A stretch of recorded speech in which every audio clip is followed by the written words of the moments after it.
श्री सूरदास जी के विषय में नाभाजी लिखते हैं, सूर कवित सुनि कौन कवि जो नहीं सिर चालन करे, उक्ति चोज अनुप्रास वर्ण स्थिति अति भारी, वचन प्रीति निर्वाह अर्थ अद्भुत तुकधारी, प्रतिबिंबित दिव्य दृष्टि हृदय हरि लीला भासी, जन्म करम गुण रूप सबय रसना प्रकाशी, विमल बुद्धि गुण और की जो यह गुण श्रवण निधरई, सूर कवित सुनि कौन कवि जो नहीं सिर चालन करे। सूरदास जी की कविता सुनकर कौन ऐसा कवि होगा जो सिर हिलाकर उसकी प्रशंसा न करे। उनकी कविता में जो बातें कही गई हैं, उक्ति, उनकी रचनात्मकता, चोज, अनुप्रास, अलंकार, वर्णों की व्यवस्था और भावों की गहराई अत्यंत प्रभावशाली है। सूरदास जी के वचन कविता में प्रेम, भावनाओं का निर्वाह, गूढ़ अर्थ और अद्भुत तुकबंदी है। उनकी दृष्टि दिव्य है, जिससे वे भगवान श्रीहरि की लीलाओं को अपने हृदय में प्रतिबिंबित कर दिखाते हैं। भगवान श्री कृष्ण के जन्म, कर्म, गुण और रूप सबको सूरदास जी ने अपनी रसयुक्त वाणी से प्रकाशित किया है।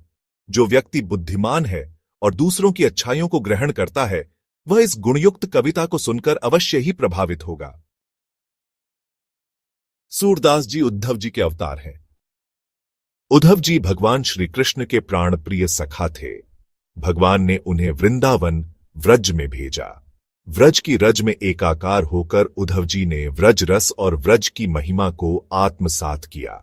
वे कई महीनों तक व्रज में रहे। भगवान श्री कृष्ण की लीलाएं उनके हृदय में विराजमान हो गईं।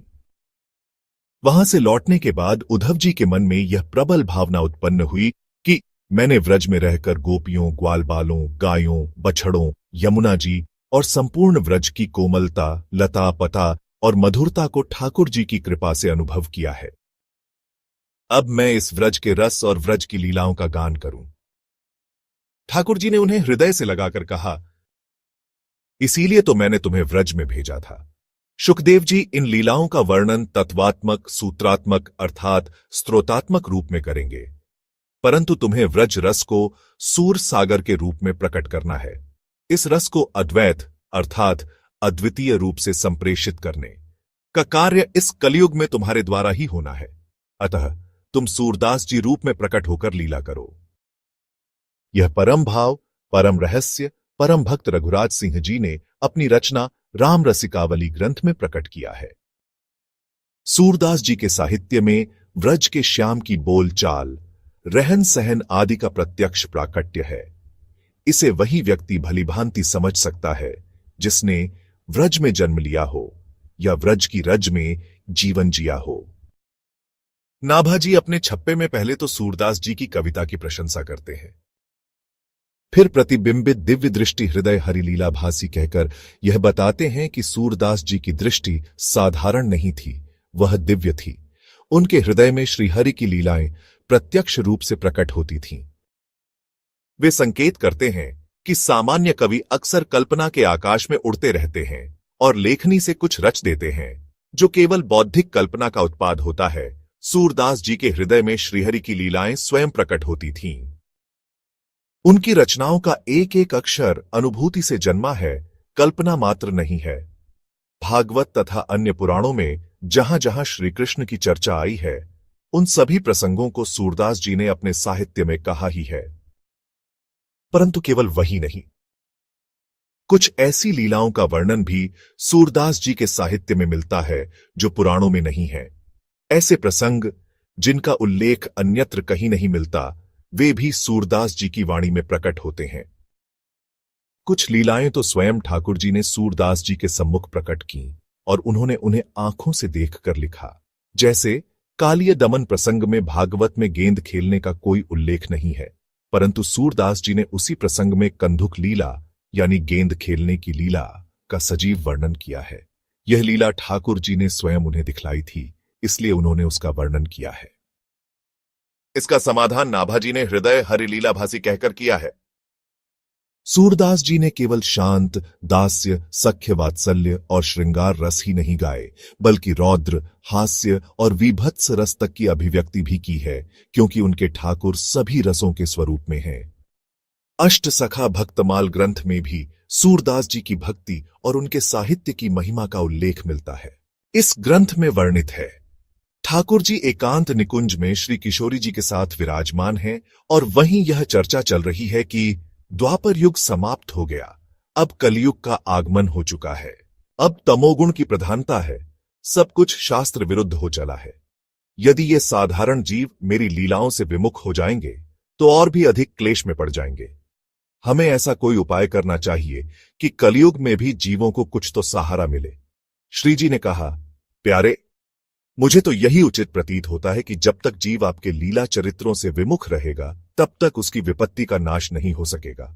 यदि वह आपके चरित्र सुनेगा तो आपके रूप, गुण, लीला और नाम में उसका मन मोहित होकर कलिकाल के प्रभाव से निकल जाएगा। किंतु यह कार्य वही कर सकता है जो आपकी संपूर्ण लीलाओं को भली भांति जानता हो। तब ठाकुर जी बोले, हमारे ऐसे तो एकमात्र प्राण सखा उद्धव ही हैं। वे हमारी विशेष कृपा को प्राप्त कर चुके हैं, वे ज्ञानी भी हैं, कुशल वक्ता भी हैं, अतः उन्हें ही पृथ्वी पर भेजा जाए। इस प्रकार की तैयारी चल ही रही थी कि उसी समय भगवद इच्छा से उद्धव जी निकुंज द्वार पर आ पहुंचे। युगल सरकार श्री राधा कृष्ण ने श्री ललिता जी को द्वार पर यह कहकर खड़ा रखा था कि हमारी एकांतिक चर्चा चल रही है, किसी को भीतर मत आने देना। उसी समय प्रेमावेश में लीन ठाकुर जी के प्रियतम उद्धव जी भीतर प्रवेश करने लगे तो श्री ललिता जी ने उन्हें द्वार पर रोक दिया। उद्धव जी को यह अत्यंत अपमानजनक प्रतीत हुआ। वे विरह में उन्मत्त होकर भीतर जाने लगे तो ललिता जी ने उन्हें फिर रोका और कहा, आप ज्ञानवान पुरुष होकर भी ऐसा कार्य कर रहे हैं, यह उचित नहीं है। यह सुनकर उद्धव जी को क्रोध आ गया। उन्होंने कहा, तुम युगल सरकार के दर्शन में बाधा उपस्थित कर रही हो। मैं तुम्हें शाप देता हूं, कुछ काल के लिए तुम्हें यवनों के घर में जाकर रहना होगा। यह सुनकर श्री ललिता जी स्तब्ध रह गईं। उन्होंने उत्तर दिया, मैं तो केवल उनकी ही आज्ञा का पालन कर रही थी। तुम ज्ञानवान होकर भी अंधे की भांति व्यवहार कर रहे हो। तुम अगले जन्म में जन्मांध, जन्म से अंधे होकर प्रकट हो। वास्तव में उस समय दोनों श्री ललिता जी और श्री उद्धव जी के हृदय में युगल सरकार ही लीला कर रहे थे। यह संपूर्ण घटना भी एक दिव्य योजना का ही भाग थी। अब उद्धव जी को बोध हुआ, ललिता जी तो स्वयं आचार्य हैं, मेरे द्वारा उनका ऐसा अपमान, हे ललिता जी मुझे क्षमा करें। उधर ललिता जी को भी पश्चाताप हुआ। उद्धव जी को रोकना तो उचित था, परंतु मुझसे श्राप का उच्चारण हो गया। यह मेरे द्वारा एक भक्त का तिरस्कार था। दोनों ही भीतर से दुखी थे। तब ठाकुर जी ने उद्धव जी से कहा, आपको मेरी दिव्य लीला कथा का विस्तार करने के लिए सूरदास जी के रूप में पृथ्वी पर जाना होगा। इसी समय श्री किशोरी जी ने ललिता जी से कहा, हे प्रिय, तुम्हें किसी माता के गर्भ से जन्म नहीं लेना पड़ेगा। तुम्हारे भाव और रस में कोई भी विकार उत्पन्न नहीं होगा। हमारा और तुम्हारा एक क्षण का भी वियोग नहीं होगा। इस प्रकार लीला की यह भूमिका पूर्ण हुई और एक नई आध्यात्मिक कथा की नींव रखी गई। राजा मानसिंह की बहन जोधा अपने भाई के पुष्पों की शैया पर 5 वर्ष की एक बालिका को क्रीड़ा करते हुए पाती है। जोधा उस बालिका को अपनी गोद में उठा लाती है और उसका पालन पोषण करने लगती है।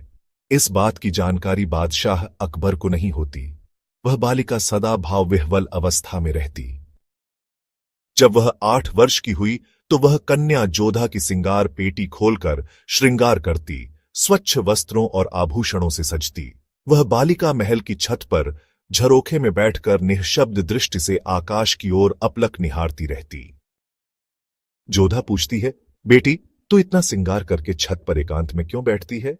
बालिका जवाब देती है, हमारे प्रीतम गोचारण करके इसी समय लौटते हैं, उन्हें देखने जाती हूं। मुझे देखे बिना उन्हें चैन नहीं और उन्हें देखे बिना मुझे भी चैन नहीं। जोधा पूछती है, कौन है तेरा प्रीतम? यह सुनकर बालिका कुछ न बोली, बस उसके नेत्र भर आए और उसके नयन सजल हो गए। बेटी तू निश्चित ही कोई दिव्य कन्या है। यदि ऐसा है तो मेरा एक दुख दूर कर दे। बादशाह ने मुझसे विवाह तो कर लिया, पर उसकी इतनी बेगमें हैं कि वह मेरी ओर ध्यान ही नहीं देता। एक दिन तू अपने हाथों से मुझे सजा दे। ललिता जी ने उन्हें सजाया। उनके स्पर्श से ही जोधा का समस्त मलिनता मिट गई और उनमें अद्भुत रूप, सौंदर्य और लावण्य प्रकट हो गया। जब बादशाह ने जोधा को उस रूप में देखा तो पूछा, यह कायाकल्प तुमने कैसे किया? मुस्कराकर उस दिव्य कन्या की बात बताई। बादशाह के मन में भी जिज्ञासा और आकर्षण जाग उठा। उसने सोचा, यह कन्या तो जोधा की पुत्री नहीं है, मैं इससे विवाह कर लूं। किंतु उसी क्षण जैसे ही उस कन्या के प्रति उसके मन में वासना जगी, उसके शरीर में जलन शुरू हो गई। कोई उपचार कारगर न हुआ, दिन रात उसकी देह जलती रही। अंत में फकीरों को बुलवाया गया। तुमसे किसी हिंदू संत के प्रति अपराध हुआ है, अब केवल कोई हिंदू फकीर ही तुम्हारा उपचार कर सकता है। सम्राट अकबर मथुरा में सूरदास जी के दर्शन पहले ही कर चुका था और उनके प्रति गहरी श्रद्धा रखता था। यह प्रसंग आगे विस्तार से आएगा। अपने प्रिय गायक तानसेन से परामर्श कर अकबर ने बीरबल को सूरदास जी के पास भेजा। बीरबल ने विनम्रतापूर्वक प्रार्थना की और सूरदास जी को दरबार में ले आया। अकबर ने उनके चरणों में प्रणाम किया और निवेदन किया, सूरदास जी महाराज, केवल आप ही हमारी व्याधि का निवारण कर सकते हैं। यह कौन से पाप का फल है जो हम इतनी पीड़ा भोग रहे हैं? सूरदास जी ने मुस्कुराकर उत्तर दिया, यह महापाप ही नहीं, अपितु श्री कृष्ण की महान साध्वी के प्रति निंदनीय विचार करने का अपराध है। अकबर ने आश्चर्य से पूछा, मैं तो संतों के प्रति अत्यंत श्रद्धा रखता हूं, मुझसे कौन सा अपराध हो गया? तुम्हारे राजमहल में अयोनिजा कन्या के रूप में साक्षात ललिता जी विराजमान है। तुमने उनके प्रति कुत्सित भावना रखी, यही है तुम्हारा महापाप। अकबर अत्यंत आश्चर्यचकित हुआ। उसने मन में सोचा, अब तक तो मैंने उस कन्या को ठीक से देखा ही नहीं, इन्हें यह कैसे ज्ञात हुआ? संभव है किसी ने इन्हें बता दिया हो। इस बात का क्या प्रमाण है कि वह कन्या वास्तव में ललिता जी ही है? सूरदास जी बोले, संतों की वाणी ही प्रमाण होती है। तुम चाहो तो विश्वास करो, न चाहो तो मत करो, हम आग्रह नहीं करते। अकबर ने चरण पकड़कर कहा, मैं अविश्वास नहीं कर रहा हूं, बस उनकी पहचान को जानना चाहता हूं। सूरदास जी बोले, एक विशेष चिन्ह है जिसका भेद या तो उन्हें ज्ञात है या फिर मुझे। यदि तुम परीक्षा लेना चाहो तो जोधाबाई के माध्यम से देख सकते हो। एक बार ठाकुर जी ने अपनी मुरली उनकी दक्षिण जंघा पर पधराई थी, जिसका निशान उनकी जंघा पर स्थापित हो गया था।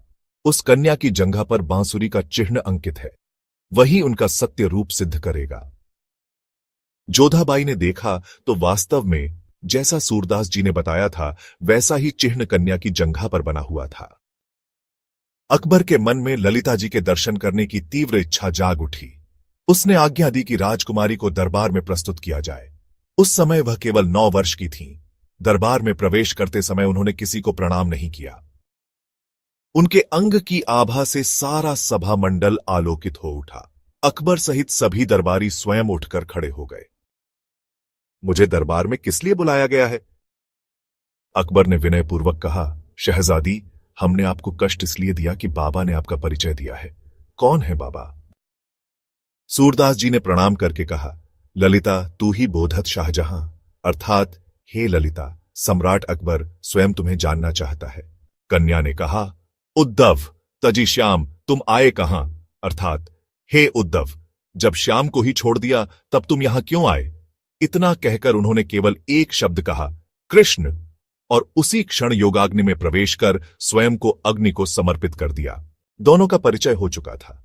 अकबर मौन रह गया। उसकी सभा स्तब्ध रह गई। सूरदास जी रोने लगे, तू तो चली गई, पर मुझे अभी इस धराधाम पर रहना होगा।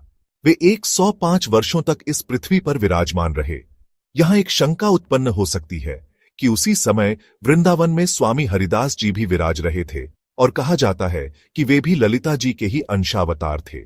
तो फिर यह दूसरा रूप कैसे संभव हुआ? इसका समाधान यह है कि मुक्तात्मा में भी ठाकुर जी जैसी समर्थता आ जाती है। वे एक ही नहीं, अनेक रूपों में प्रकट हो सकते हैं। यहां तक कि जब किसी को गोलोक की प्राप्ति हो जाती है और युगल सरकार राधा कृष्ण झूला झूलना चाहते हैं, तो वही आत्मा झूला भी बन जाती है, वही पुष्पों का झूला बन जाती है और वही उन्हें झुलाने वाला भी बन जाती है। इसके बाद अकबर का जीवन पूरी तरह बदल गया। उसकी पीड़ा शांत हो चुकी थी। अब वह पूजा गृह में बैठने लगा और वहां उसने संतों की छवियां स्थापित कर रखी थीं, जबकि इस्लाम में मूर्ति पूजा, बुत परस्ती की निंदा की गई है। श्री सूरदास जी का जन्म विक्रम संवत 1535 वैशाख पंचमी मंगलवार को सीही ग्राम वल्लभगढ़ के निकट में हुआ था। कुछ लोग रुणकता को उनकी जन्मभूमि मानते हैं, परंतु वह उनका निवास स्थान रहा। जन्म तो वास्तव में सीही में ही हुआ था। इनके पिताजी का नाम पंडित रामदास सारस्वत था। वे बहुत ही गरीब थे। वास्तव में देखा जाए तो धन की अधिकता ब्राह्मणों को धर्म, कर्म, शौचाचार आदि ब्राह्मणोचित कार्यों से च्युत कर देती है। भगवत कृपा से ही भगवत प्राप्ति की चिंता प्राप्त होती है। रामदास जी पढ़े लिखे अवश्य थे, परंतु उनकी पुरोहिताई नहीं चलती थी। कभी कभी सत्यनारायण कथा बांचने का अवसर मिल जाता था तो थोड़ी बहुत दक्षिणा मिल जाती। उसी से बड़ी कठिनाई से गृहस्थी का संचालन होता था। पहले तो गरीबी, फिर संतान न होने का दुख, और फिर जब पहली संतान हुई तो वह भी जन्मांध। कच्चे छप्पर के घर में रहते थे। फिर और संतानों का जन्म हुआ तो कुछ संतोष हुआ कि यह बालक संस्कारी है और इसके कारण कोख खुल गई, अब वंश तो चलेगा। किंतु जन्मांध होने के कारण सूरदास जी को माता पिता से उपेक्षा मिली। यह उपेक्षा भी भगवान की कृपा से ही प्राप्त हुई, क्योंकि यह उदासीनता श्री कृष्ण की ओर उन्मुख होने में सहायक सिद्ध हुई। यदि माता पिता से प्रेम मिला होता तो ममता में बंध जाते। इसलिए उन्होंने निश्चय कर लिया कि अब जीवन भगवत भक्ति के लिए ही समर्पित होगा। जैसे ही सूरदास जी की उम्र 6 वर्ष की हुई, एक विलक्षण घटना घट गई। एक क्षत्रिय जमींदार को रामदास जी की गरीबी पर दया आ गई। उसने सत्यनारायण की कथा करवाई और यथेष्ट अन्न वस्त्रों के साथ 2 सोने की मुद्राएं भी भेंट दी। यह तो जैसे किसी रंग को खजाना मिल गया। रामदास जी अनेक प्रकार के मनोरथ करने लगे। अब तो ठाठ से खाएंगे और भजन करेंगे। दोनों मुद्राएं कपड़े में लपेटकर छप्पर की दीवार में खोस दी गईं, किंतु एक चूहा उन मुद्राओं को अपने बिल में खींच ले गया। सुबह जब मुद्राओं को बाजार में बेचने हेतु ढूंढा गया तो वे गायब थीं। अब तो पूरा घर विलाप करने लगा। तब छोटे बालक सूरदास जी ने कहा, पिताजी, मुद्राएं खो गईं तो आप इतना रो रहे हैं, परंतु बिना भजन के जो जीवन व्यतीत हो रहा है उसके लिए नहीं रो रहे। भगवान ने भजन के लिए ही यह गरीबी दी है। अच्छा हुआ कि धन चला गया, अब प्रेम से भजन कीजिए, भगवान मंगल करेंगे।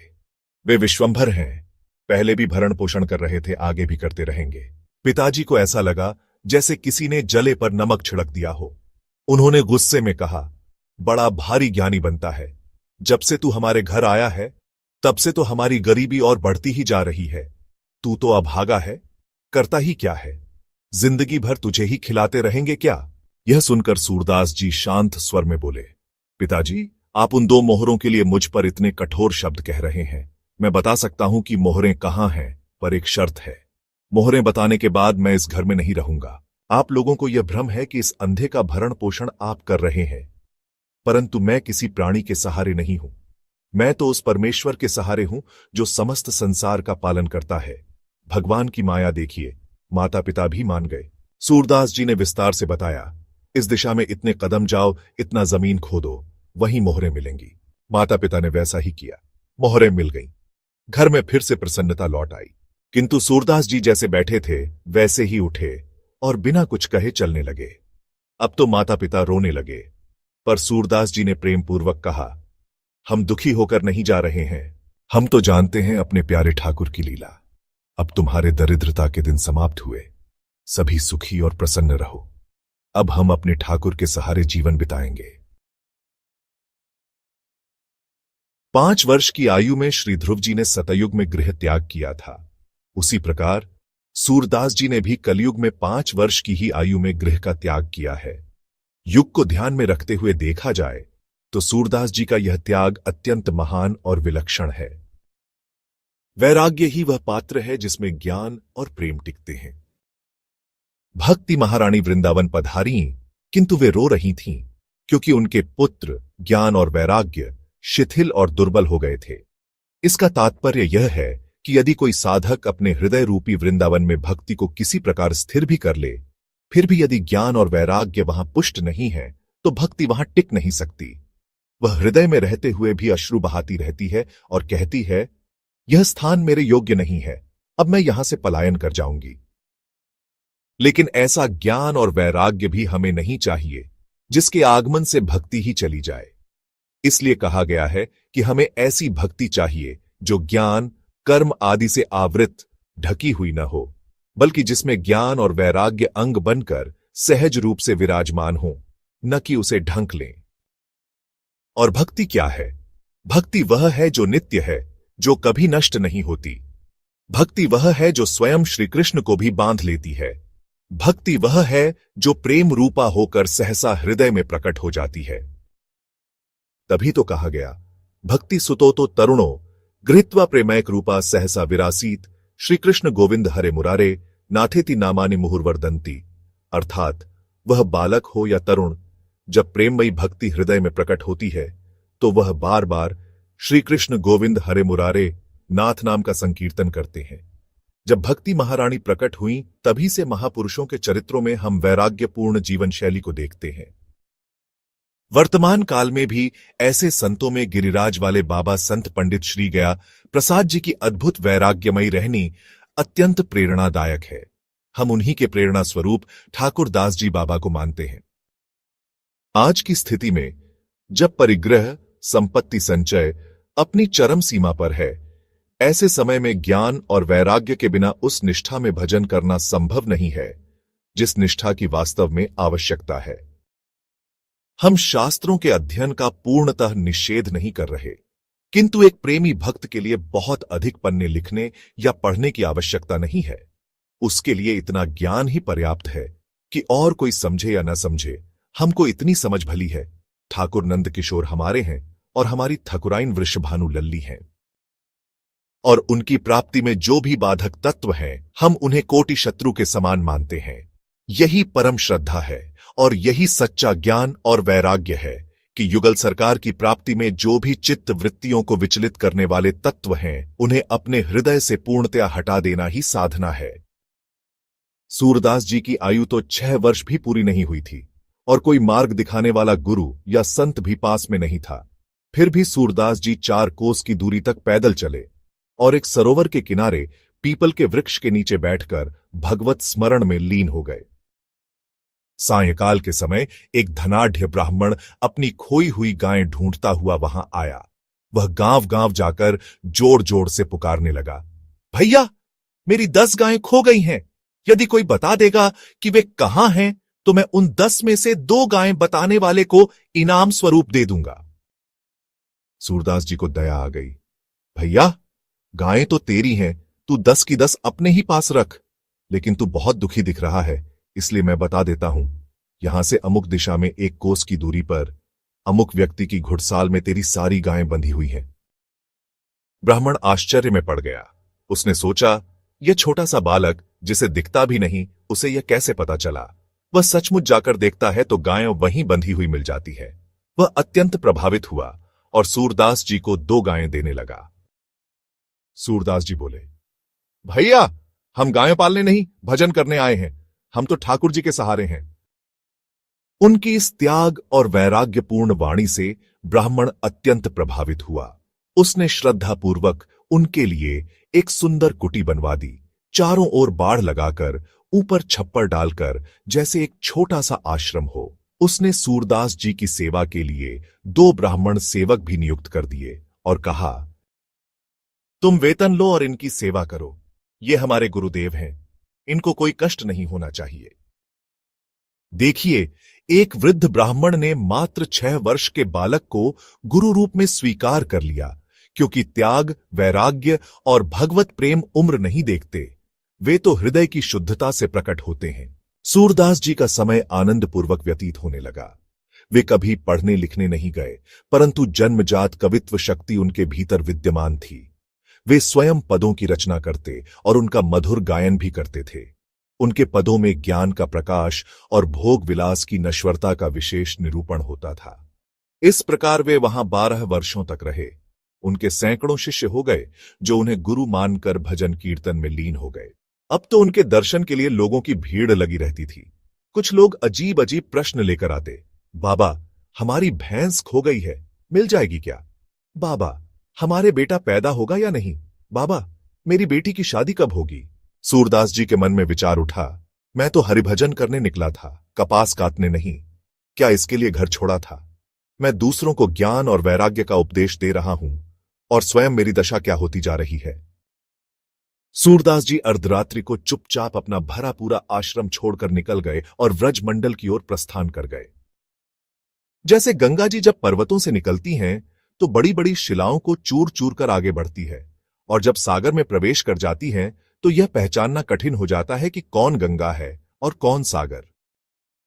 उसी प्रकार एक प्रेमी भक्त भी जब अपने प्रेममय परम पथ की ओर बढ़ता है तो मार्ग की बड़ी बड़ी विघ्न बाधाओं को रौंदता हुआ आगे चलता है और एक दिन वह स्वयं अपने प्रेम के परम लक्ष्य में विलीन हो जाता है।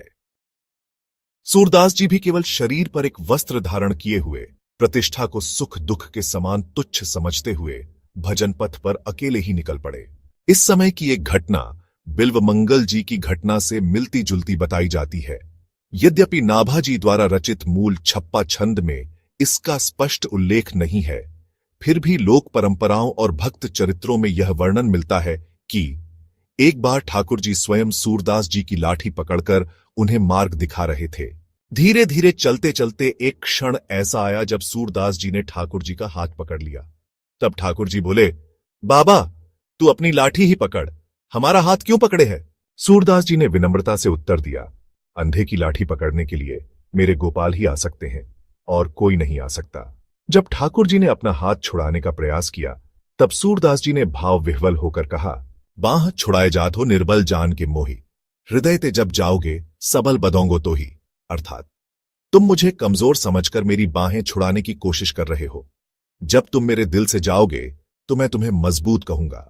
कुछ विद्वानों का मत है कि वास्तव में यह घटना सूरदास जी से नहीं बल्कि बिल्वमंगल जी से संबंधित है, क्योंकि ऐसा वर्णन मिलता है कि सूरदास जी जब केवल 5 वर्ष के थे तब वे 4 कोस लगभग 12 किलोमीटर तक चलकर एक पीपल के वृक्ष के नीचे जा बैठे और वहां आकर एक ब्राह्मण की गाय का पता बता दिया। यदि वे इतनी छोटी आयु में अपनी दिव्य दृष्टि से दूर दूर की घटनाएं देख सकते थे तो उन्हें किसी के हाथ या लाठी का सहारा लेने की आवश्यकता ही क्या थी। अतः कुछ विद्वानों का मत है कि लाठी पकड़कर ठाकुर जी द्वारा मार्गदर्शन की जो कथा प्रचलित है वह मूलतः बिल्वमंगल ठाकुर जी से संबंधित है, सूरदास जी से नहीं। सूरदास जी वहां से चलकर मथुरा पधारे। कुछ समय तक वे विश्राम घाट पर रहे। मथुरा छोड़ने का कारण यह था कि उनकी प्रसिद्धि फैल चुकी थी। ब्रज के कोने कोने से लोग मथुरा आकर उनसे शुभ अशुभ पूछने लगे। चलते चलते वे रुणकता ग्राम के गौ घाट पहुंचे। वहां भी अनेक लोगों ने उन्हें गुरु रूप में स्वीकार किया और वे सभी उन्हें स्वामी जी कहने लगे। सूरदास जी गहराई से विचार करने लगे, मैंने तो किसी को गुरु नहीं बनाया, स्वयं कभी शिष्य बना ही नहीं, और आज मैं अनेक लोगों का गुरु बन गया हूं। जब मेरा स्वयं का मार्गदर्शन नहीं है तो मैं इन सबको क्या मार्ग दिखा पाऊंगा? उन्हें तो अंधकार में ही ले जाऊंगा। इसलिए मुझे विधिवत दीक्षा लेकर ही उपासना करनी चाहिए। फिर वे सोचने लगे, अब मैं कहां जाऊं गुरु की खोज में? किंतु मेरे ठाकुर तो इतने दयालु हैं। कृष्णम वंदे जगत गुरुम, जब वे चाहेंगे स्वयं ही गुरु रूप धारण कर मेरे पास आ जाएंगे। और सचमुच एक दिन भगवान श्री कृष्ण ने विश्वंभर अवतार साक्षात भगवत स्वरूप श्री वल्लभाचार्य जी के रूप में चलकर वहां पधारने की लीला की। महाप्रभु जी स्वयं पैदल चलते थे और उनके चक्रभक्त एक बैलगाड़ी जितना सामान लेकर चलते थे। चक्रभक्त ठाकुर जी के सिंहासन को सिर पर विराजमान कर लेते और शास्त्र ग्रंथों को पीठ पर लाद लेते थे। बस एक बात विशेष थी, उनकी खुराक, भोजन की मात्रा बहुत अच्छी थी, परंतु चूंकि वे आचार्य चरण के आश्रित भक्त थे इसलिए खाने पीने की कोई कमी न थी। वे आनंदपूर्वक भोजन करते और परमानंद भाव से सेवा करते। महाप्रभु जी संवत 1567 में गौघाट पधारे। वे प्रयाग से चलकर आ रहे थे। छकरा भगत के अलावा उनके परिकर भी साथ थे। वे सब यमुना किनारे किनारे पैदल चले आ रहे थे। वहां पहुंचकर यमुना स्नान और संध्या वंदन किया। ठाकुर जी के भोग की तैयारी हो रही थी। वहां के लोगों ने सूरदास जी की कीर्ति महाप्रभु जी को सुनाई। इधर सुबह से ही सूरदास जी को मंगल शकुन हो रहे थे और हृदय में आनंद का साम्राज्य छा गया था। जब उन्हें महाप्रभु जी के आने का समाचार मिला तो उन्होंने अपने अंतर्यामी ठाकुर जी से पूछा, कहो तुम ही आए हो ना? ठाकुर जी ने हामी भर दी। सूरदास जी ने फिर यमुना स्नान किया और गीले वस्त्रों में ही अत्यंत व्याकुल हृदय से उनके पास गए। रज में लौटकर साष्टांग दंडवत प्रणाम किया। महाप्रभु जी ने कहा, सूरदास जी आइए, विराजिए। हमने सुना है कि आप ठाकुर जी के बड़े लाडले हैं और आपको सहज कविता शक्ति भी प्राप्त है, कुछ सुनाइए। सूरदास जी ने पहला पद गाया, हों हरि सब पति तिनको नायक, को करी सके बराबरी, मेरी और नहीं को लायक। फिर सूरदास जी ने दूसरा पद सुनाया, हरि हो सब पति तिनकोटि को, महाप्रभु जी हंसकर बोले, और सुनाओ। सूरदास जी ने गाया, मौसम कौन कुटिल खल कामी, जेही तन दियो ताहि बिसरियो इसो नमक हरामी। इस तरह के और भी पद सुनने के बाद महाप्रभु जी बोले, सूरदास जी, आप तो सूर हैं, फिर क्यों गमगीन और दीनहीन बनते हैं? आप तो लीला का गायन कीजिए। सूरदास जी ने महाप्रभु जी के चरण पकड़ लिए और विनती की, लीला की स्मरण शक्ति ही नहीं है तो गान कैसे करूं? आप कृपा करें तो लीला रस की स्मृति की वर्षा हो जाएगी। आचार्य चरण ने कहा, तुम पुनः यमुना स्नान करके मेरे पास आओ। फिर कृपा पूर्वक उन्हें तिलक धारण कराया, तुलसी की माला पहनाई और अष्टाक्षर मंत्र की दीक्षा देकर ब्रह्म संबंध स्थापित कराया। सूरदास जी का जैसे दूसरा जन्म हो गया। उन्होंने अपने शिष्यों से भी कहा, अब आगे से आचार्य चरण का ही आश्रय लो। जो तुम्हें तार सकते हैं वही तुम्हें तारेंगे। महाप्रभु ने सूरदास जी को दशम स्कंद सुनाया, फिर संपूर्ण भागवत की सूची प्रस्तुत की और सुबोधनी जी के भी कुछ मार्ग सुझाए। मात्र 3 दिनों में ये सब कुछ सीखना सामान्य जीव के लिए असंभव है, पर यहां तो ठाकुर जी के सिद्ध स्वरूप आचार्य चरण थे और उद्धव जी के स्वरूप सूरदास जी थे। सब कुछ बताने के बाद महाप्रभु ने पूछा, अब तुम्हें क्या दिखाई दे रहा है?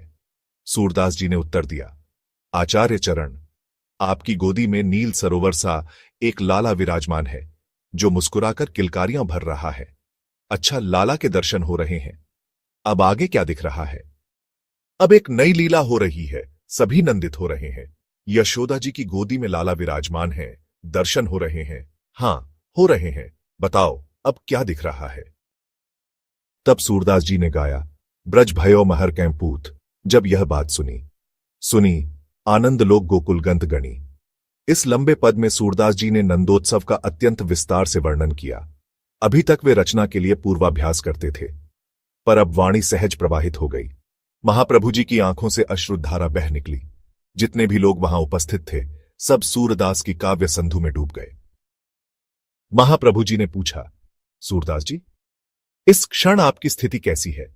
सूरदास जी ने उत्तर दिया, मैं नंद महल में एक खंभे के सहारे चिपका हुआ हूं और सब अपनी आंखों से देख देखकर वर्णन कर रहा हूं। बस ये अष्टश्याम लीला दर्शन मेरे चित्त में निरंतर घटित हो रहे हैं।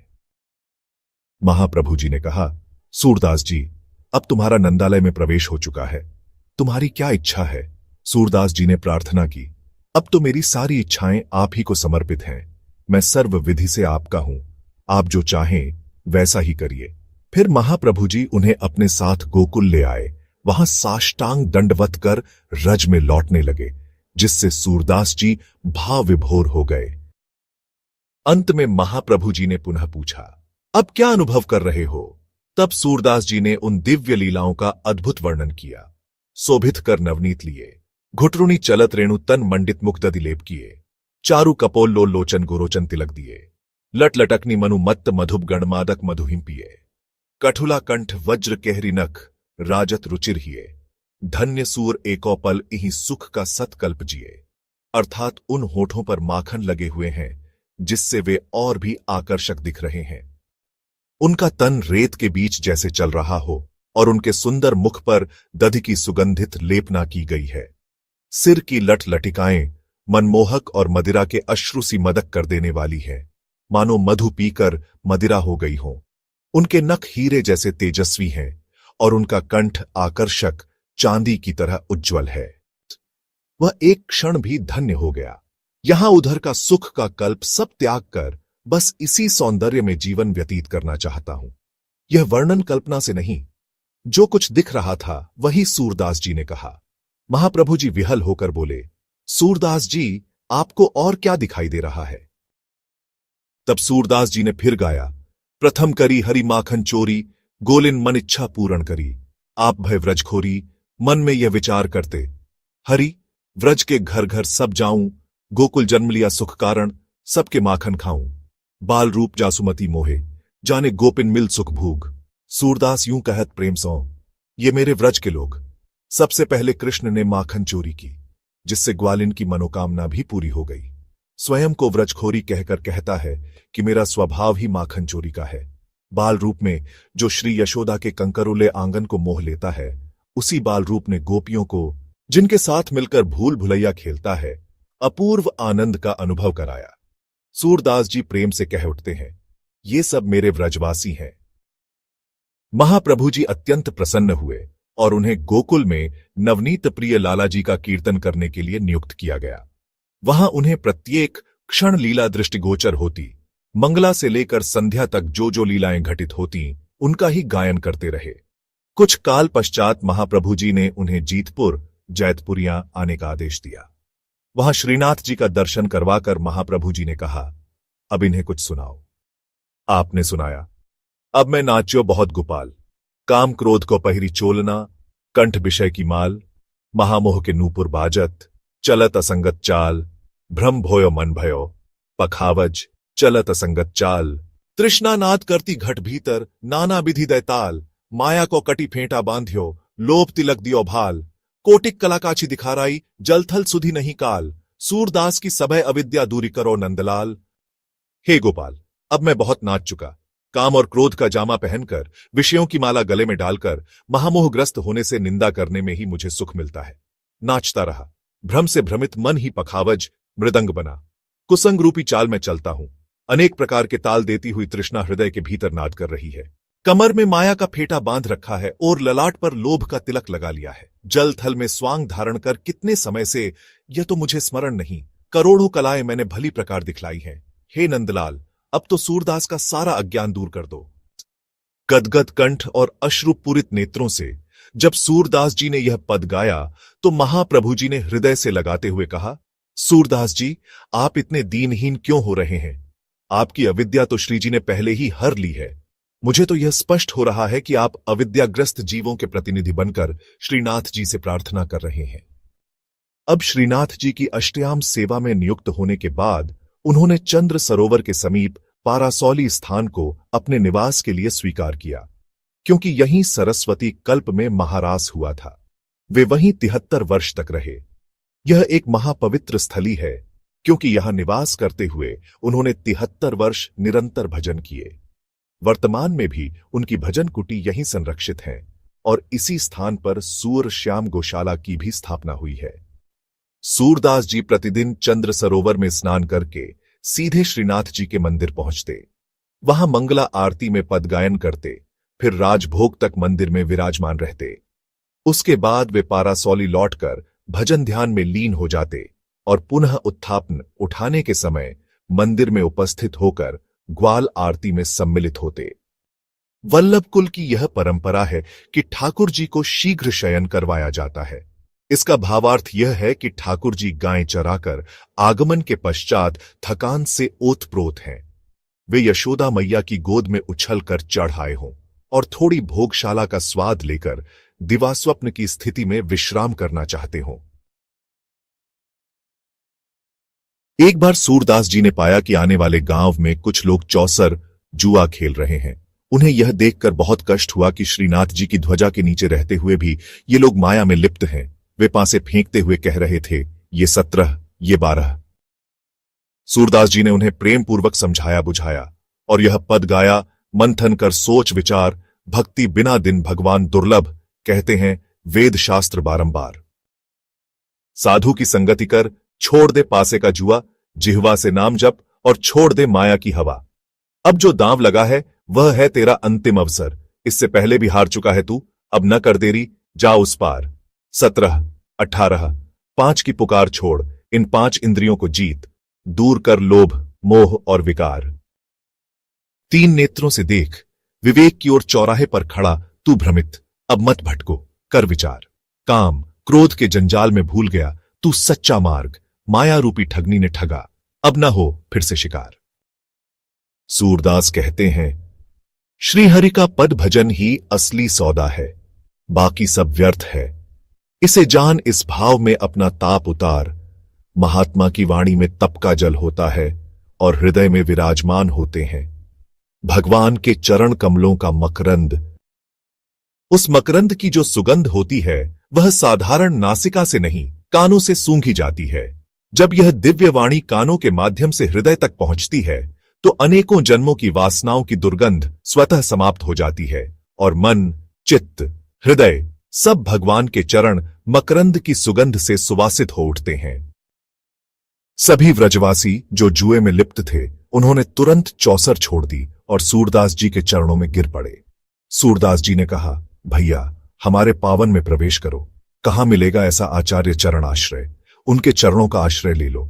और फिर क्या, वे सब के सब आचार्य चरणों में आश्रित हो गए और प्रतिदिन प्रातःकाल मंगला दर्शन का नियम बना लिया। एक बार तानसेन ने अकबर के दरबार में एक पद गाया। वह पद सूरदास जी का था। जसुदा बार बार यों भांखे हैं, कोई ब्रज में ही तो हमारो, जो चलत ग्वाल बाल ही राखे। जब पद समाप्त हुआ अकबर ने पूछा, यशोदा बार बार क्यों बोलती है? इस पद का अर्थ बताओ। सबसे पहले बीरबल ने कहा, यशोदा हर एक ब्रजवासी के द्वार पर जाकर कह रही है, भैया तू ही मेरे ग्वालिनंदन को रोक ले, तू ही उसे रोक ले। वह पूरे गांव से विनती कर रही है। कवि फैजी ने कहा, यशोदा रो रो कर गुहार कर रही है, कोई तो हमारे ग्वाल को रोक ले, उसकी पुकार में पीड़ा है। एक ज्योतिषाचार्य ने कहा, यशोदा प्रतिदिन हर क्षण यही प्रार्थना करती रहती है, कोई ग्वाल को रोक ले, यह उसकी दिनचर्या बन गई है। फिर अब्दुल रहीम खान खाना रहीम बोले, यशोदा का रोम रोम यही पुकार रहा है, इसलिए बार बार का प्रयोग हुआ है। यह मात्र शब्द नहीं, हृदय की धड़कन है। अकबर ने यह सुनकर कहा, आपका अर्थ हमें सबसे अधिक प्रिय लगा, लेकिन यह कैसे प्रमाणित हो कि आपका अर्थ ही सूरदास जी के भावों के सबसे अधिक अनुकूल है और बाकी अर्थों में क्या कमी रह गई? रहीम जी ने कहा, जहां पनाह किसी के अर्थ में कोई कमी नहीं है, लेकिन बात यह है कि जिसका जैसा स्वभाव है वह वैसा ही अर्थ करता है। रहीम ने आगे कहा, तानसेन गायक हैं। गायक एक ही शब्द को भांति भांति से अलग अलग रागों में बार बार दोहराते हैं, इसलिए उन्होंने यह अर्थ किया कि यशोदा बार बार कहती है। बीरबल ब्राह्मण हैं। ब्राह्मण घर घर जाकर यजमानियों में घूमते हैं, इसलिए उन्होंने अर्थ किया कि यशोदा हर घर जाकर विनती कर रही है। कवि फैजी तो दर्द भरी गजलें गाते हैं और उनकी वाणी में अक्सर करुणा और रुदन का भाव होता है, इसलिए उन्होंने कह दिया कि यशोदा रो रो कर कह रही हैं। और इसीलिए रहीम ने कहा, मैं समझता हूं कि यह केवल यशोदा की वाणी नहीं है, बल्कि उनके रोम रोम की पुकार है। अकबर ने कहा, वाह, सूरदास जी की वाणी कितनी गंभीर है, एक ही पद के इतने अर्थ निकलते हैं, वास्तव में बहुत उच्च कोटि के कवि हैं। तानसेन ने विनम्रता से कहा, जहांपनाह, वे केवल कवि नहीं, महान संत हैं। वे श्री कृष्ण के नित्य सखा हैं और अत्यंत उच्च कोटि के गायक भी हैं। उन्हें सभी राग रागनियां सिद्ध हैं। अकबर ने चौंक कर पूछा, क्या वे तुमसे भी अच्छा गाते हैं? तानसेन ने सिर झुकाकर उत्तर दिया, जहां पनाह, इस गुलाम की गुस्ताखी माफ हो। मैं तो एक नाचीज हूं जो एक मुल्क के बादशाह को गाकर रिझाता हूं और वे अनंत कोटि ब्रह्मांडों के सम्राट श्रीनाथ जी को रिझाते हैं। फर्क तो रहेगा ही। अकबर यह सुनकर भाव विभोर हो गए और बोले, अच्छा, तो फिर सूरदास जी को हमारे दरबार में बुलाया जाए। तानसेन बोले, यह असंभव है। वे श्रीनाथ जी की सेवा छोड़कर नहीं आएंगे। जब संवत 1613 में बादशाह अकबर मथुरा आया तो उसने सूरदास जी को बुलवाया। पहले तो उसने एक दूत भेजकर निवेदन कराया, मैं स्वयं दर्शन के लिए पारासौली तक आ जाऊं? सूरदास जी ने मना कर दिया। उन्होंने कहा, बादशाह अपने लाव लश्कर के साथ आएगा तो ब्रजवासियों को कष्ट होगा। उसके सैनिक यहां वहां गंदगी करेंगे, भूमि को अपवित्र करेंगे। इसलिए वे स्वयं मथुरा आ गए। अकबर ने बड़े आदर के साथ प्रणाम कर कहा, कुछ सुनाइए। सूरदास जी ने तब एक पद सुनाया, मन रेकर माधव सो प्रीति, बाकी सब माया मोह की रीत। इस पद से अकबर अत्यंत प्रभावित हुआ। फिर उसने सूरदास जी की निष्ठा की परीक्षा लेने के उद्देश्य से कहा, सूरदास जी, आप तो ठाकुर जी का यश गाते ही हैं, कुछ मेरे लिए भी गा दीजिए। सूरदास जी ने शांत भाव से उत्तर दिया, भैया तू क्यों इतने व्याकुल हो रहा है? इस संसार में सब नाम रूप विनाशी हैं, केवल ठाकुर जी का नाम रहेगा, ठाकुर जी का ही रूप रहेगा, ठाकुर जी का ही यश रहेगा, ठाकुर जी की ही लीला अमर रहेगी। तेरा यश गाकर भी मैं क्या करूंगा?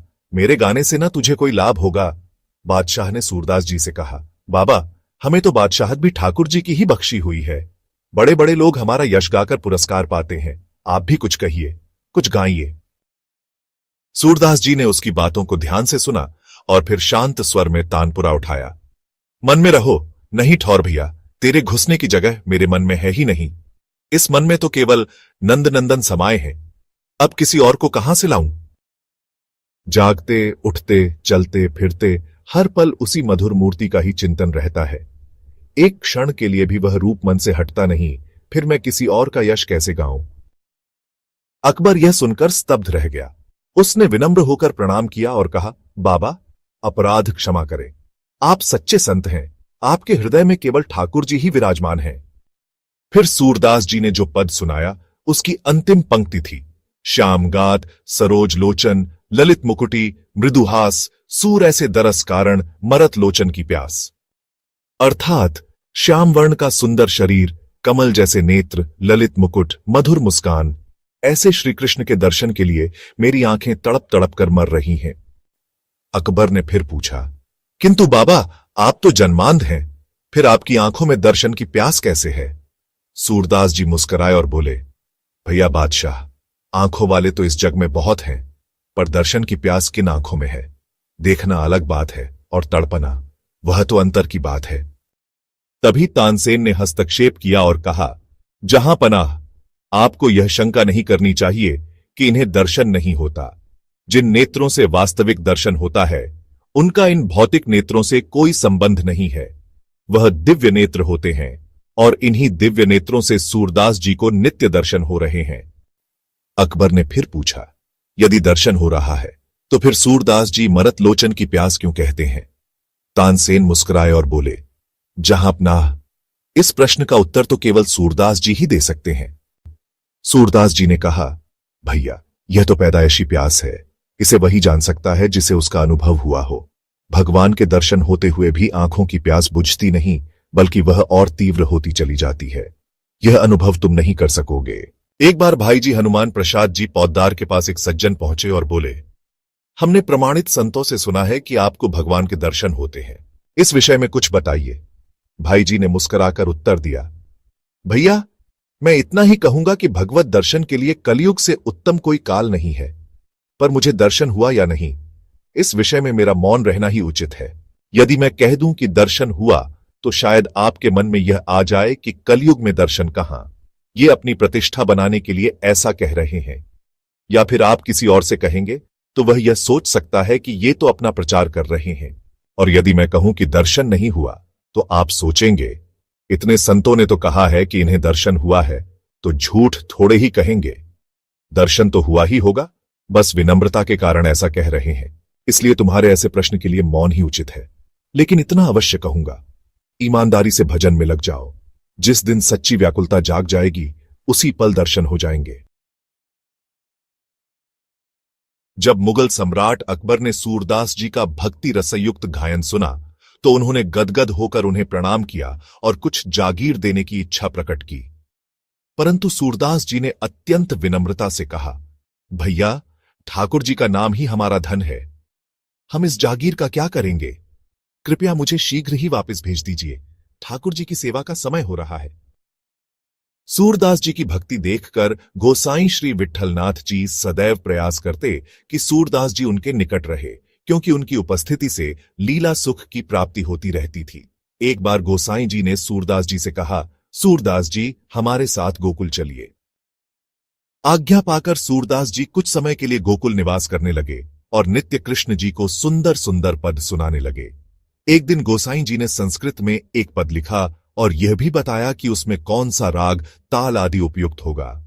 सूरदास जी ने उसे एक बार सुनते ही कंठस्थ कर लिया और जब गाया तो उपस्थित सभी जन आश्चर्यचकित रह गए। फिर गोसाई जी ने एक दूसरा पद प्रस्तुत किया और सूरदास जी को गाने की आज्ञा दी। सूरदास जी ने उसी क्षण उसका ब्रज भाषा में अनुवाद किया और भावपूर्ण स्वर में गाकर सुनाया। उनकी अद्वितीय प्रतिभा से गोसाई जी भाव विभोर हो गए और उन्हें हृदय से लगाते हुए बोले, आप तो पुष्टिमार्ग के जहाज हैं। एक दिन की बात है, गोसाई श्री विट्ठलनाथ जी ने सूरदास जी से कहा, सूरदास जी, आज नंदनंदन प्रियलाल जी की शोभा कैसी बनी है, उसका कुछ वर्णन करके सुनाइए। गोसाई जी चाहते थे कि ब्रजवासी भी सूरदास जी की भक्ति की महिमा को भली भांति समझ सकें। सूरदास जी ने तत्क्षण ही एक अनुपम पद गाया, कहूं लौ बरनो सुंदरता आई, खेलत कब्र कनक आंगन मम, नैनन नृप छवि पाई। इस पद में सूरदास जी ने ठाकुर जी को घुटनों के बल चलते हुए, आंगन में खेलते हुए, तुतलाते स्वर में बोलते हुए और सबको पूर्ण आनंद प्रदान करते हुए वर्णित किया। उनकी शोभा का ऐसा अलौकिक वर्णन था कि सब आश्चर्यचकित रह गए। कुछ दिन बाद गोसाई जी के ज्येष्ठ पुत्र श्री गिरिधर लाल जी, जो बालक ही थे, ने अन्य बालकों के आग्रह पर कहा, सूरदास जी अक्सर ठाकुर जी के श्रृंगार और विविध वस्त्राभूषणों का सजीव वर्णन करते हैं। जरूर कोई उन्हें बताता होगा, तभी वो इतने सटीक रूप में रचना करते हैं। इसलिए उन्होंने कहा, हमें उनकी परीक्षा लेनी चाहिए। आचार्य जी ने कहा, सूरदास जी को तो दिव्य दृष्टि प्राप्त है, उनकी परीक्षा लेना अपराध होगा।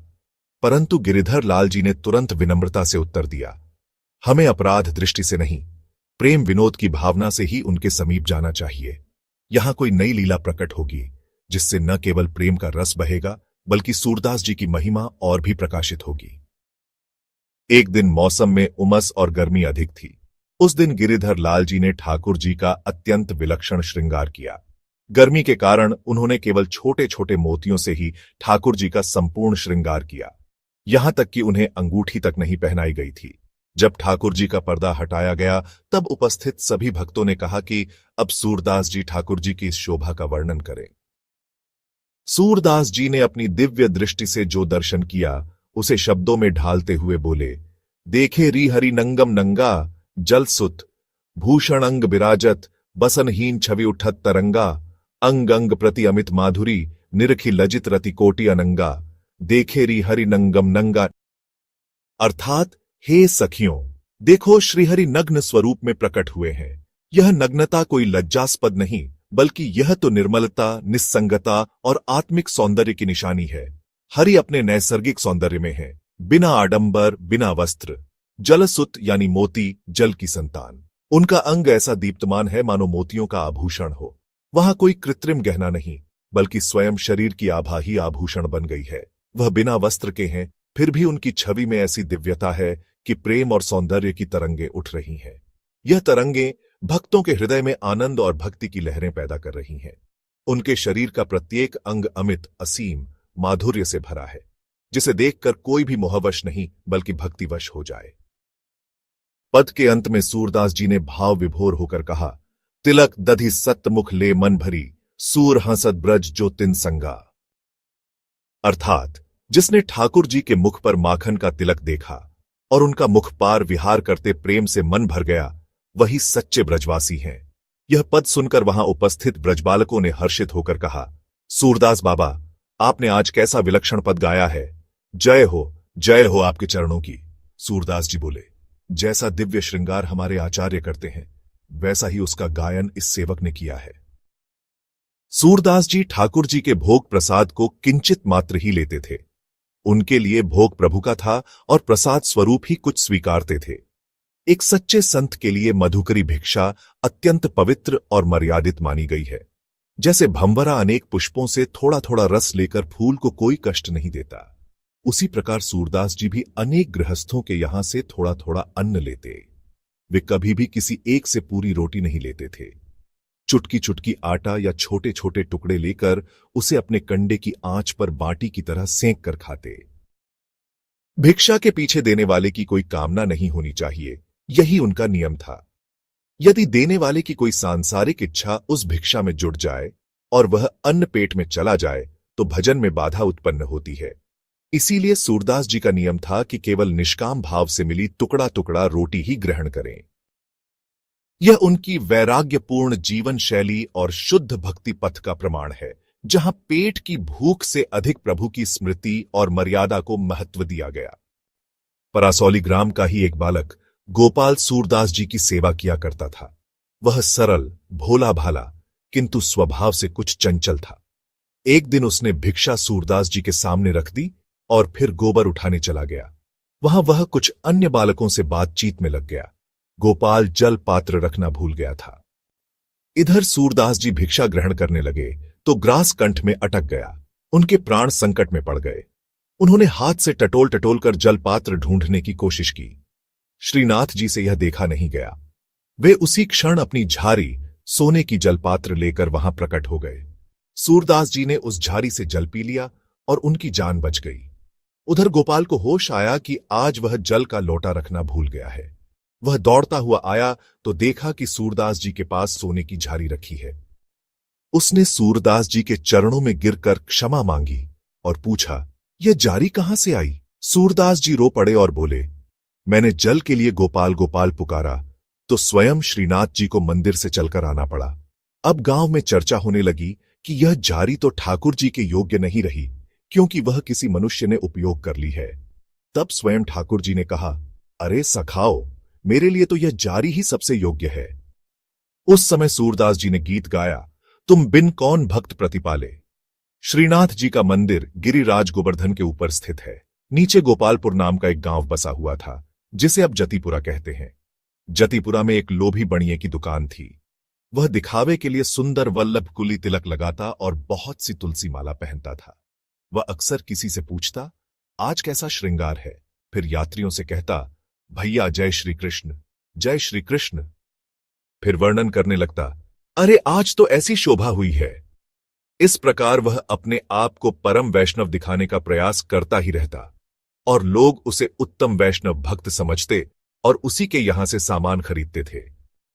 एक दिन उसने सूरदास जी से कहा, सूरदास जी, सभी वैष्णव हमें जय श्री कृष्ण कहें, तुम तो सधे सधे चले जाओ, हमारी दुकान से न कुछ लो न कुछ लेने की प्रेरणा दो। अरे हम हैं भी तो वैष्णव, वैष्णव की वस्तु तो परम पवित्र होती है। सूरदास जी बोले, भैया हम तो बहुत बच रहे तुमसे, तेरे जैसे कंजूस का साया न पड़ जाए, इसलिए हम जल्दी यहां से चले जाएं, और आज तूने अपने आप हमको छेड़ा है। मैं तो तेरी सारी पोल खोल दूंगा। तू मुझे अंधा समझ रहा है, मैं अंधा नहीं हूं। मैं अच्छी तरह जानता हूं कि तू महाकंजूस महाविमुख है। केवल ठगने के लिए तूने तिलक लगाए रखे हैं, ज्यादा धन लेता है और कम तोलता है। तूने ऐसी धूर्तता से बहुत धन अर्जित किया है। वह घबराकर बोला, बाबा आप तो सब जानते ही हैं, अगर आपने हमारी पोल खोल दी तो हमारी तो रोजी रोटी मारी जाएगी। सूरदास जी मुस्कुराकर बोले, चल दर्शन कर और गोसाई जी के चरणों में शरण ले, तूने कंजूसी से बहुत धन बटोर लिया है। बनिया बोला, मैं जरूर दर्शन करूंगा। बाबा मेरी पोल मत खोलना, और हां जब दर्शन खोलें तब मुझे याद दिला देना, मैं जरूर आऊंगा। सूरदास जी बोले, ठीक है, तू वैष्णव बन जा और रोज दर्शन किया कर।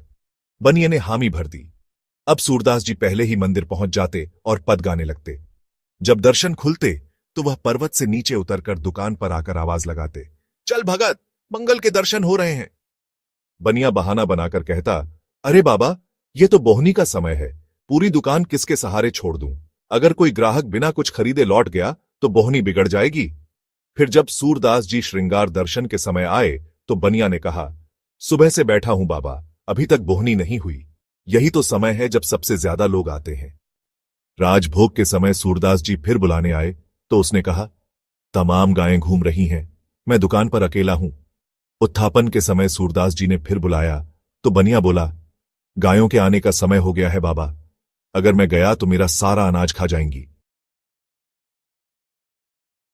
सूरदास जी ने मंगला आरती से लेकर शयन आरती तक प्रतिदिन पहले और दूसरे दिन उस व्यक्ति को याद दिलाया कि दर्शन के लिए चलो, पर जब तीसरे दिन भी वह नहीं गया तब सूरदास जी बोले, अब हम ऊपर नहीं जाएंगे, अब हम यहीं बैठेंगे, अब तो हम कविता बनाकर तेरी कृपणता का प्रचार करेंगे। वे बोले, तेरी दुकान को एक कण या अनाज का दाना लेने योग्य नहीं मानते, तेरी सारी रोजी रोटी बंद करवा देंगे। तू 3 दिन से झूठ बोल रहा है। अरे तू श्रीजी की ध्वजा के नीचे निवास करता है, झूठ बोल बोलकर इतना धन अर्जित कर लिया है, पर आज तक एक भी गौ ब्राह्मण की सेवा नहीं की। अब तो वह डर गया, वह सूरदास जी के साथ चल पड़ा। सूरदास जी ने उसका हाथ पकड़ लिया और मंदिर में ले जाकर गदगद कंठ से श्रीनाथ जी से प्रार्थना की, हे श्रीनाथ जी, यह आपके ध्वज के नीचे निवास करता है, कृपा करें। इतना कहते ही श्रीनाथ जी ने अपनी कोटि कोटि कामदेवों को भी मोहित करने वाली दिव्य मूर्ति प्रकट कर दी। उस व्यक्ति को साक्षात दर्शन हो गया, वह मूर्छित होकर गिर पड़ा। जब होश में आया तो सूरदास जी के चरण पकड़कर बोला, बाबा मैं 60 वर्ष का हो गया हूं, पर अब तक श्रीनाथ जी के दर्शन नहीं हुए थे। अब तो मैं आपकी ही शरण में हूं। भैया हम तेरा कल्याण कैसे कर सकते हैं? कल्याण तो श्रीनाथ जी और आचार्य चरण ही करेंगे। इस पर आचार्य जी मुस्कुराते हुए बोले, सूरदास जी, 60 बरस के बूढ़े बैल को आप हमारे पास लाए हो। सूरदास जी भी मुस्कुराए और बोले, जय जय, आप तो अनाथों के नाथ हैं। यह भी अनाथ ही था। इसका हाथ अब आपके ही हाथ में है। फिर उसे गोविंद कुंड में स्नान करवाया गया। उसके बाद ऊर्ध्वपुंड तिलक लगाया गया, तुलसी की माला धारण कराई गई और उसे अष्टाक्षर मंत्र की दीक्षा दी गई। इसके बाद उसने श्री श्रीनाथ जी की प्रातःकालीन आरती से लेकर शयन आरती तक की सेवा में अपने तन मन से सुंदर सामग्रियां अर्पित करनी शुरू की। सभी वैष्णवों को प्रेम पूर्वक प्रसाद भी वितरण किया। अब वह व्यक्ति अपनी दुकान पर तो बैठता था, पर समय से मंदिर जाकर दर्शन करता, सेवा में भी तत्पर रहता। सूरदास जी भी अब आते जाते उसकी दुकान पर कुछ देर बैठने लगे। एक दिन उस व्यक्ति ने बड़े विनम्र भाव से कहा, बाबा, हमारे कल्याण के लिए कुछ सुनाइए। तब सूरदास जी ने उसके लिए एक सुंदर 60 पद रचकर सुनाए। क्योंकि वह व्यक्ति 60 वर्ष का था, तो यह पद उपदेशात्मक भी था। कृष्ण सुमरि तन पावन कीजे, ज्यों लो जग सुपना ज्यों जीजे, हर उसांस गिनत सब तेरे, सो भी तथ भी आवत नेरे, जो ये सपने माही बिचारे, कबहू न जन्म विषय लगे हारे, कहे विवेक बीज जो बीवे, कबहू न जठर अग्नि में सोवे, बार बार तोहे को समझावे, जो छिन जाए बहुरी नहीं आवे। भावार्थ, भगवान श्री कृष्ण का स्मरण कर तन मन को पवित्र करो, क्योंकि यह जीवन तो केवल एक स्वप्न जैसा है। हर एक सांस गिन गिन कर तुम्हें ही समर्पित है और वही समय पास आता जा रहा है। यदि कोई इस जीवन को स्वप्न मानकर उस पर विचार कर ले, तो जन्म जन्मांतर के विषयों में हार नहीं खाएगा। जो विवेक का बीज बोता है, वह कभी माया रूपी अग्नि में नहीं जलता। बार बार तुम्हें समझाया जाता है, यह जीवन जो एक क्षण में बीत जाए, वह फिर लौटकर नहीं आता। यह सुनकर उस व्यक्ति को वैराग्य हो गया। सूरदास जी ने शांत स्वर में उत्तर दिया, आपने जो कुछ अब तक संग्रह किया, वह तो केवल दुख का मूल है। भजन करने और वैष्णव बनने के बाद भी यदि वृत्ति, धन संग्रह, सांसारिक प्रवृत्ति दिल में बनी रहे, तो अंत में दुर्गति हो जाती है। जो कुछ है उसे ठाकुर जी को अर्पित कर दो। तब उस व्यक्ति ने 60,000 रुपए श्रीनाथ जी की सेवा में समर्पित कर दिए। यह अकबर के समय की बात है और उस समय यह राशि अत्यंत बड़ी मानी जाती थी। इसके बाद वह व्यक्ति ऐसा अनन्य सेवक बन गया कि स्वयं श्रीनाथ जी उससे खेला करते थे। उसे ठाकुर जी की लीलाओं के साक्षात दर्शन और अनुभव होने लगे। सुअर साहित्य में जैसे श्री कृष्ण की लीलाएं प्रकाशित हुई हैं, वैसे ही श्री राम की भी सुंदर लीलाएं वर्णित हैं। यह बात बहुत कम लोग जानते हैं। इसके लिए सुअर साहित्य, विशेषकर सुअर रामायण का अवलोकन आवश्यक है, जिसमें श्री राम की लीलाओं का अत्यंत सुंदर वर्णन प्राप्त होता है। उदाहरण स्वरूप एक पद में कहा गया है, करतल शोभत बाण, धनिया खेलेत फिरत कनक में आंगन, पहिरे लाल पनहिया। अर्थात श्री राम जी के करकमलों में धनुष बाण शोभायमान हैं।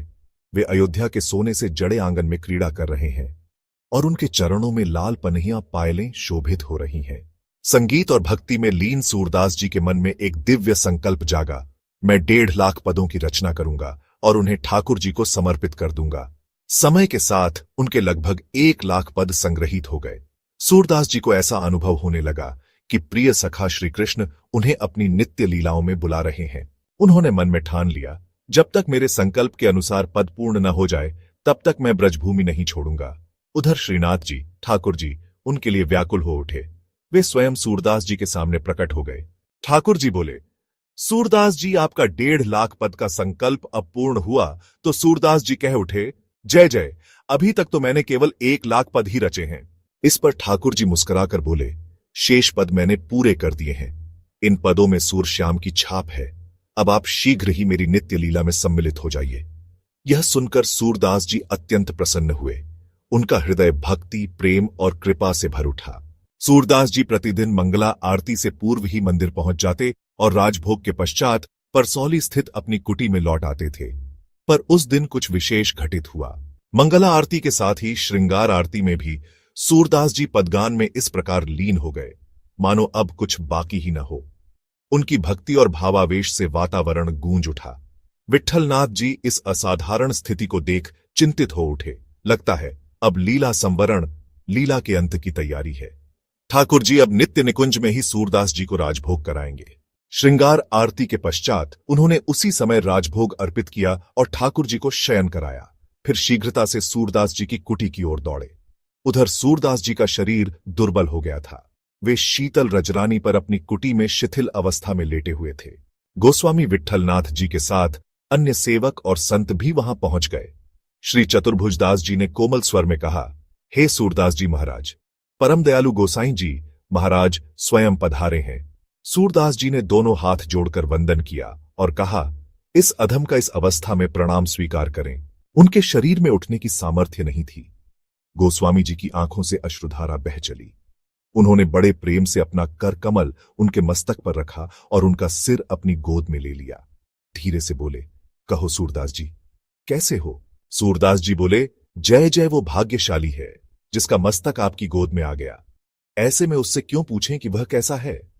मुझे तो अब आश्रय मिल गया है। वहां उपस्थित जनों में आयु में सबसे छोटे थे श्री चतुर्भुजदास जी, पर उन्हें सूरदास जी का विशेष स्नेह प्राप्त था। वे धीरे धीरे सूरदास जी के चरण सहलाते हुए विनम्र स्वर में पूछने लगे, बाबा, इस अंतिम समय आपकी चित्तवृत्ति कहां स्थित है? तब सूरदास जी ने यह पद सुनाया, खंजन नयन रूपर समाते। तात्पर्य यह था कि अब चित्त चरणों से ऊपर उठकर ठाकुर जी के नयन रूप माधुर्य में लीन हो गया है। दृष्टि वहीं अटक गई है, उस रूप में, उस प्रेम में। कुछ क्षणों के पश्चात चतुर्भुजदास जी ने संकोच करते हुए कहा, बाबा, इतने वर्षों में एक प्रश्न मैं संकोचवश नहीं पूछ पाया। सूरदास जी मुस्कुराए और बोले, संकोच कैसा? पूछो। चतुर्भुजदास जी बोले, आपने इतने पदों की रचना की, असंख्य भावों को प्रकट किया, लेकिन आपने कहीं भी आचार्य चरणों के सुयश का स्पष्ट उल्लेख क्यों नहीं किया? भैया चतुर्भुजदास, मैंने आचार्य और श्रीकृष्ण को कभी दो नहीं समझा।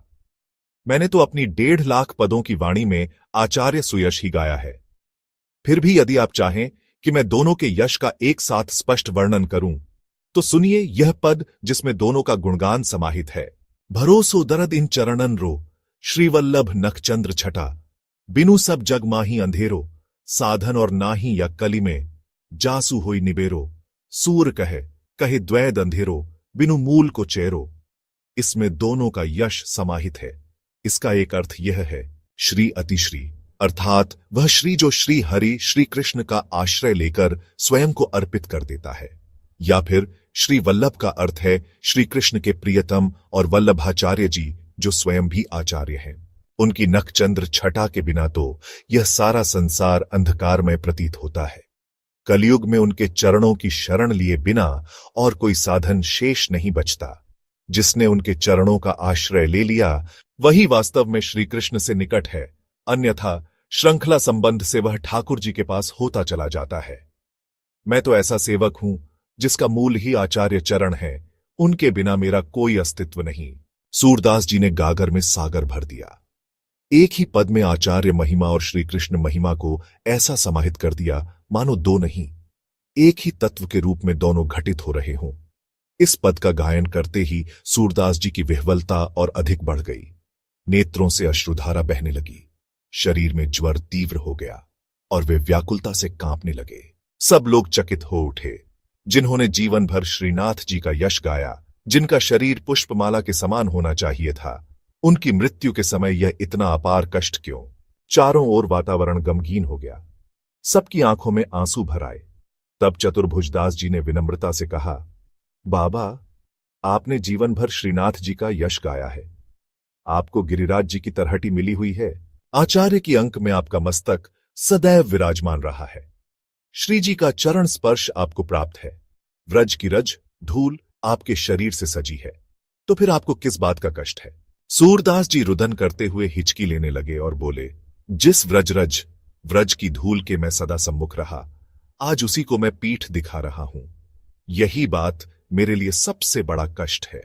अब शरीर में इतनी भी सामर्थ्य नहीं है कि मैं स्वयं पलटकर व्रजरज के सम्मुख हो जाऊं। यह सुनते ही चतुर्भुजदास जी और गोसाई जी ने सूरदास जी को उलटकर साष्टांग दंडवत की मुद्रा में लिटा दिया। जैसे ही वे व्रजरज के सम्मुख हुए, सूरदास जी हर्षित हो उठे।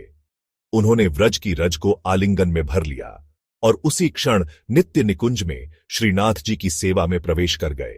धन्य है वह ब्रजभूमि जहां उद्धव जैसे ज्ञानी को भी प्रेम का मर्म मिला। और जहां सूरदास जी जैसे संत ने रज को हृदय से लगाया। धन्य है वह रज जिसमें सूरदास जी ने अपने प्राण तक अर्पित कर दिए। वह रज केवल धूल नहीं, स्वयं ठाकुर जी का रूप है और सूरदास जी की भक्ति उस रज की सबसे सच्ची आराधना। यह कथा भक्तमाल कथा का भाग है। कृपया इसे अपने ठाकुर जी को घर पर सुनाइए, क्योंकि भक्तमाल कथा के मुख्य श्रोता हमारे मुरली मनोहर कृष्ण कन्हैया और वृषभान सुता राधा रानी हैं। हमारे इस प्रयास को घर घर तक पहुंचाने में हमारी सहायता करें। इसे अपने मित्रों के साथ साझा करें, चैनल को सब्सक्राइब करें और बेल आइकॉन दबाएं। यदि हमारी कोशिश आपको पसंद आए तो इसे लाइक करें, इससे हमें प्रोत्साहन मिलता है। हमारा प्रण श्री भक्तमाल कथा का प्रचार प्रसार करना है। कृपया इस पुण्य कार्य में अपना सहयोग दें। जय श्री राधे गोविंद।